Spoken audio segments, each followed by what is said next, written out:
Rhino Senator Marco Rubio is trying to have it both ways on the Trump tax cuts. First, Marco grandstanded for child tax credits before ultimately voting for the bill. And now the failed presidential candidate says the plan goes too far to help corporations. He's even parroting the Democratic line that companies will simply pocket their tax savings, even though more than 24 major companies have already given back money to their employees in the form of bonuses or raises. Joining me now to talk about it, Forbes media chairman, editor-in-chief Steve Forbes.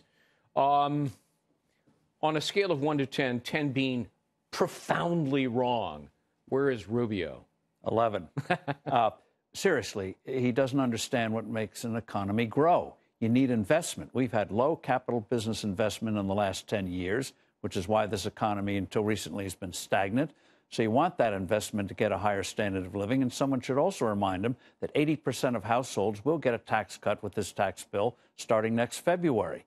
And his child tax credit's almost a form of welfare, because even if you don't pay income tax, he'll pay you to have children, which is a form of welfare and does not contribute to economic growth. So if he's interested in helping families, you want a vigorous economy where people's pay is going up and you have better job opportunities. Marco needs to go back to the shelf and pull out his Econ 101 book from college and reread it. I think he might actually learn. Or listen to some Ronald Reagan tapes. Yes, that'll do it. Look, so the new tax law is a great start. More can be done. Yes. What else should be done? Several things. One is cut the capital gains tax, slash it. Went up over 60% under Barack Obama. The nice thing about capital gains, you get a twofer. One, you get immediate hundreds of billions of dollars of extra revenue for the government. Right. And two, you get more investment, which, again, is how you get a higher standard of living.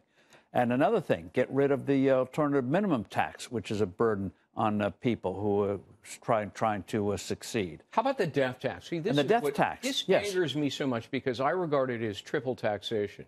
You're taxed when you earn income. You're taxed when you invest at capital gains. And then you die laying in the coffin. And the government comes in and they want to pick your pocket. Yes, you should be allowed to leave the world unmolested by the IRS. In this case, the government acts as grave robbers, literally. You leave this world and they come and, as you say, pick your pockets to take more, make life miserable for your family. Yeah, it's really astonishing. And this is where I hope the president, come in the new year, will make the point that this tax bill is just the beginning. It's a down payment of more good things to come. How much revenue increase could the government actually receive from tax cuts, which may be counterintuitive to a great many people until you consider economic growth? Well, every time we've done it in a major way, you've gotten a stronger economy, stronger revenues. Now, investing, with capital gains, you get immediate benefits. Right. Investing, it takes 2 or 3 years for an investment to pay off. But if you're looking at any 5 or 10 year period, it is incontrovertible. You have a stronger economy, you have more revenue, and the problem is the politicians get the money, they spend it, and then spend some more. How high can the economic growth get? Oh, given the sluggishness of the last 10 years, you could have several years of 4, 5, or 6%. Really? Wow. Yes. When was the last time we had 6%?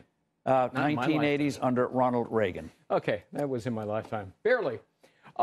Big tax cutter. What about infrastructure spending? Because Democrats have long argued for it. Republicans have often resisted it. But the president likes the idea. Well, the key thing on infrastructure, yes, everyone says they're for it, but you got to remove the barriers to getting effective spending.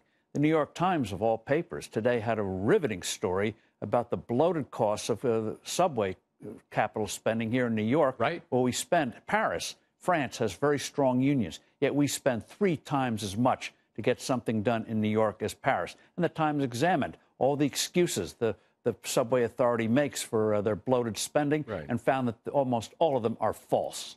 Yeah, every time I go along the highway and there's construction, there's one guy working and 10 guys standing around watching him work, and that's because of union rules, right? Yeah, but for every single job, you got to have like 5 guys. And again, the permission process hugely takes forever. Takes forever. Yeah. So why not make it a condition before you get any federal or congressional money that you have to remove these barriers and do it even unionized countries like France do. Right. Exactly. It's amazing.